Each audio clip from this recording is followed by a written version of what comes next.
Let's move on then to this now. President Ramaphosa is now hosting a reception for the Congressional Black Caucus and Anti-Apartheid veterans at the South African Embassy.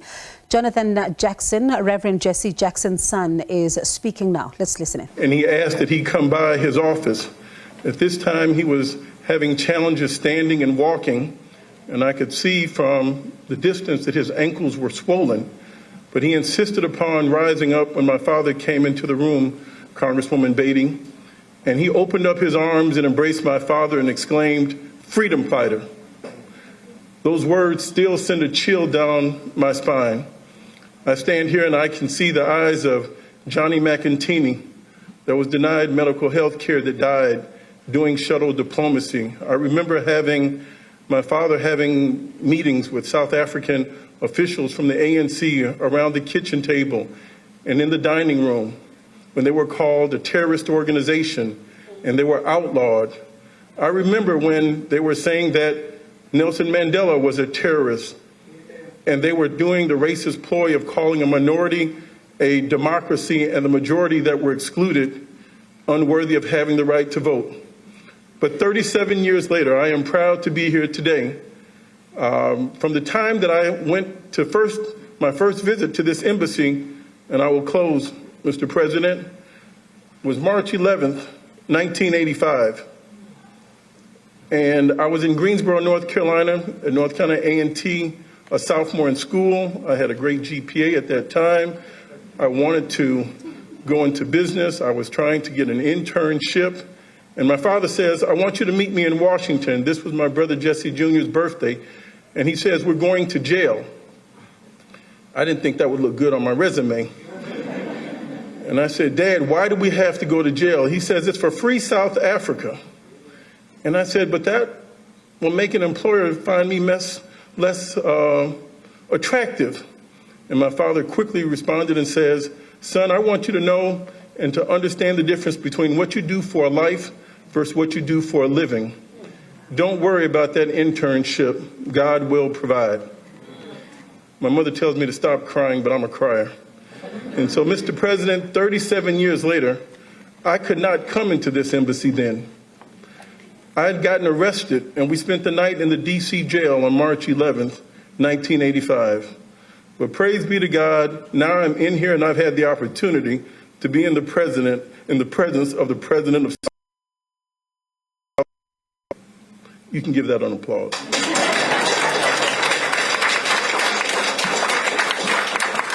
In one lifetime, we have gone a mighty, mighty long way. And now the heavy lifting begins. Economic justice, economic parity. The young people want it. The young people deserve it. There has been massive theft from the land. The wealth of the nation has to be returned. We cannot be the people from the richest soil and have the poorest people. We will continue our fight until justice is served for all. God bless you and continued success.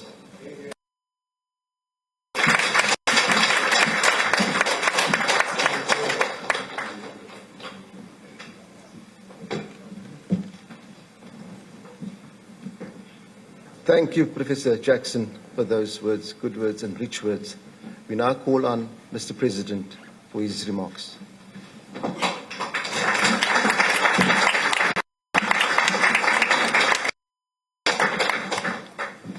Thank you very much, Program Director.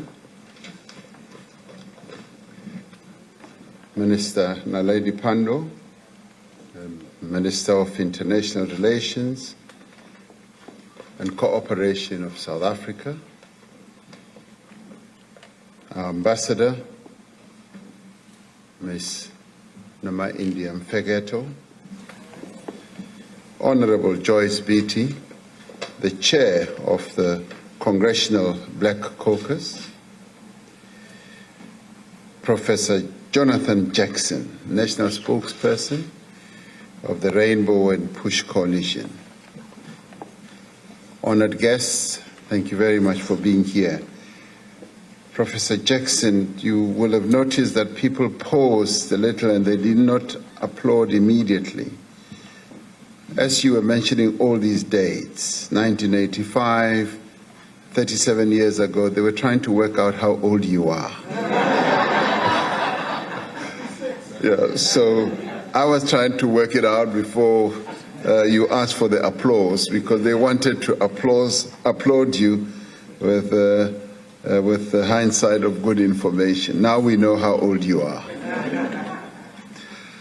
Let me say that we, and I am personally extremely grateful for this opportunity to be in your presence, to meet our friends who have been in the trenches with us, members of the Congressional Black Caucus.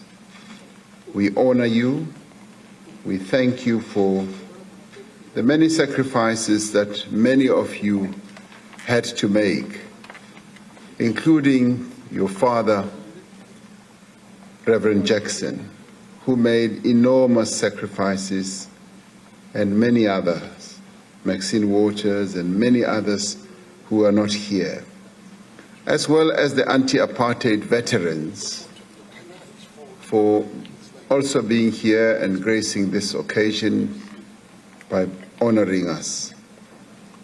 This little gathering that's happening in the South African Embassy brings together the people of South Africa, and there are quite a number of South Africans here, and the people of the United States, who were collectively involved in a titanic struggle against apartheid, as well as racial segregation in the United States. Our histories are intertwined in more ways than one. We cannot express enough of South Africa's gratitude to the anti-apartheid activists for the significant role that they played, but also continue to play in advocating for civil rights, for the rights of peoples, not only in South Africa, but around the world, who continue to live under oppressive situations, and for equality. From what you were saying, Congresswoman, you were telling us that the Congressional Black Caucus is very powerful, and you are possibly at your most powerful, and you continue to do all the right things to ensure that there is justice and that there is equality. Because the voice of the Congressional Black Caucus is as relevant now as it was at the time of the party, putting pressure on countries in conflict to respect international human rights conventions. We're pleased that you're not only doing it you only did not do it for us in South Africa, but you continue to be a progressive force here in the United States for what is right.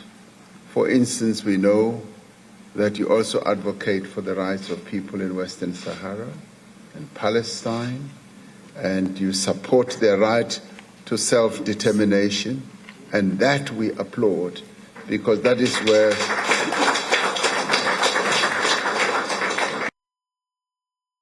the governing party in South Africa.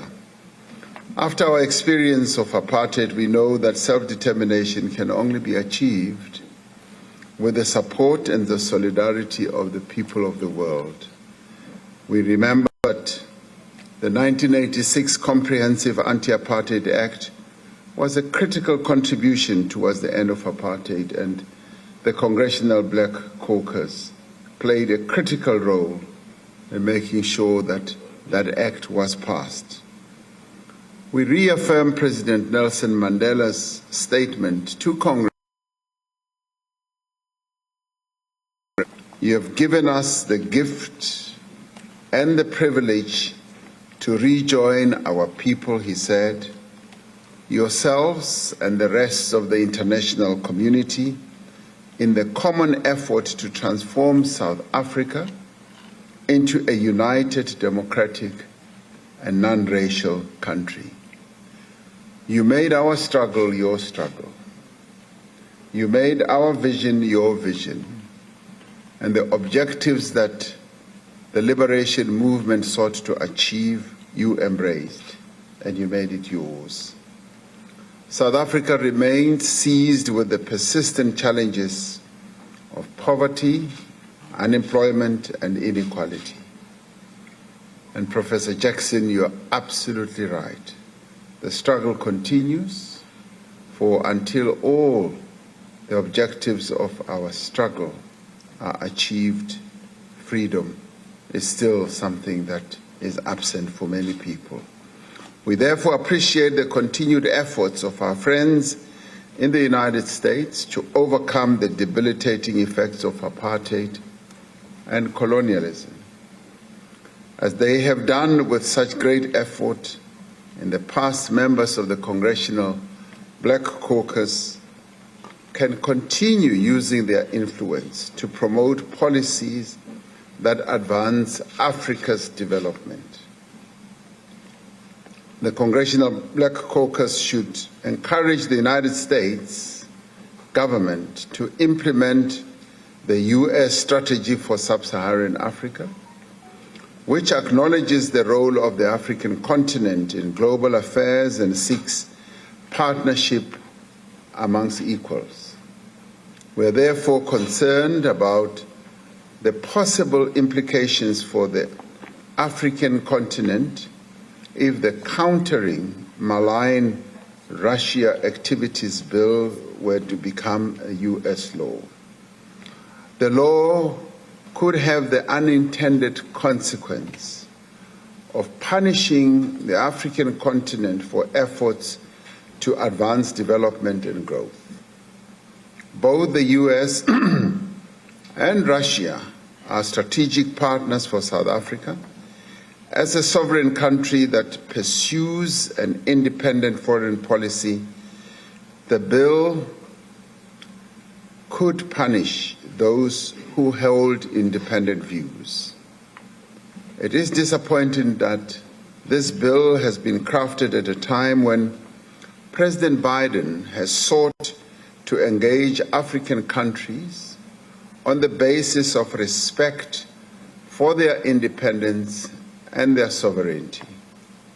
In the wake of the devastating social and economic impact of COVID-19, which you referred to, South Africa is working hard to rebuild its own economy.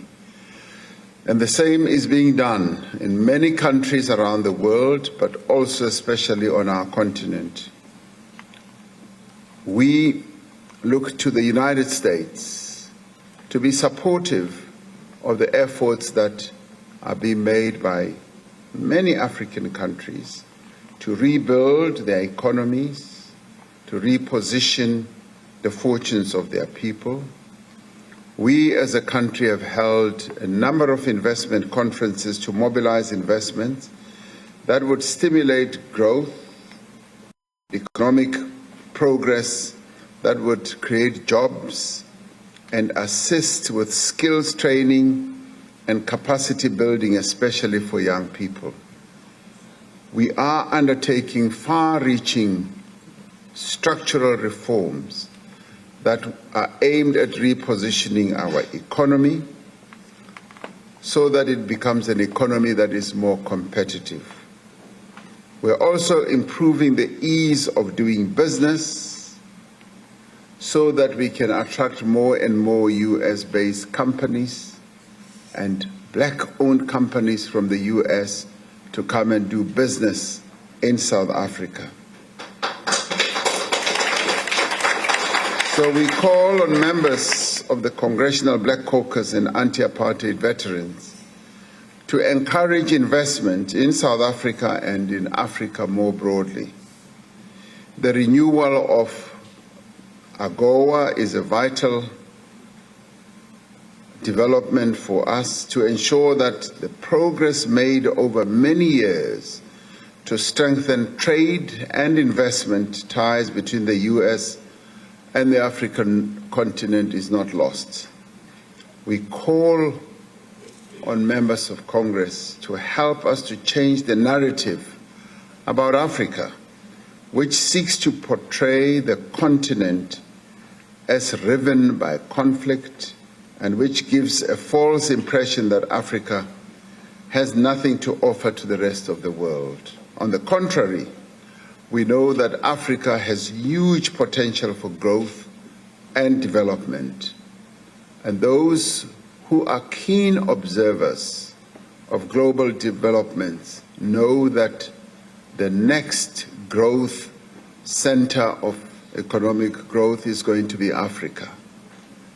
The African Continental Free Trade Area will place the economies of our continent on a completely new trajectory of development, of production, of industrialization and manufacturing. The continent's united response to COVID-19 has demonstrated that Africa has the will and the means to work together to overcome the greatest challenges. We are one continent which, confronted with a devastating pandemic, was able to be creative, to be innovative enough to work together as one continent encompassing all the 54 countries on our continent. It is important that Africa should be allowed the space to choose its partners and should never again find itself as a battleground for influence amongst global powers. Instead, we seek to partner with countries from across the world in pursuit of African interests. This includes partnerships on issues such as Africa's just energy transition, as all countries are now confronted by climate change. It includes partnerships to develop Africa's human capital through education and innovation. This is vital to ensuring the continent's future stability, security, and prosperity as well. For us, this meeting is an important opportunity to renew our bonds, to reaffirm the ties of friendship and solidarity that have been forged over many decades of common struggle for justice. It is also an opportunity to reflect on our shared vision for a better Africa and a better world, and to restate our commitment to work together to realize that vision. And once again, I want to say thank you so much for the support that you gave us, for the sacrifices that many of you made, of even having to go to jail, even at a very young age, when it could have messed up your resume. And today you are a professor, possibly because your father went to jail for us, and you also tasted a little bit of jail. Now here you are, you're a professor. Thank you very much.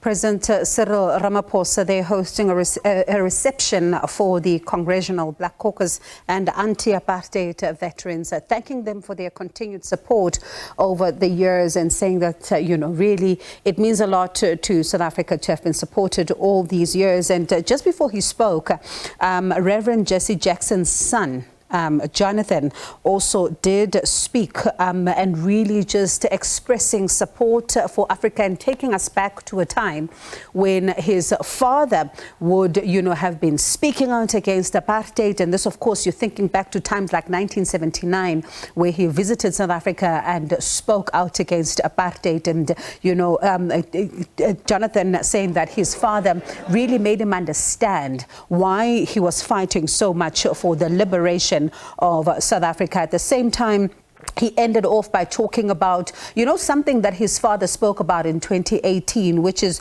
to end resource apartheid. It's something that the Reverend Jesse Jackson has been talking about and saying that there needs to be economic emancipation, something that the president is also touching on, saying that it's going to be important for Africa as a continent to also be allowed to partner with those that, or they choose to partner with, and not Africa becoming a battleground for those that are seeking some kind of allegiances. And the president also talking about how there should be more companies that come from the United States doing business in South Africa, and saying that South Africa is open for business, and also touching on quite a number of issues there. And we'll continue to monitor the story.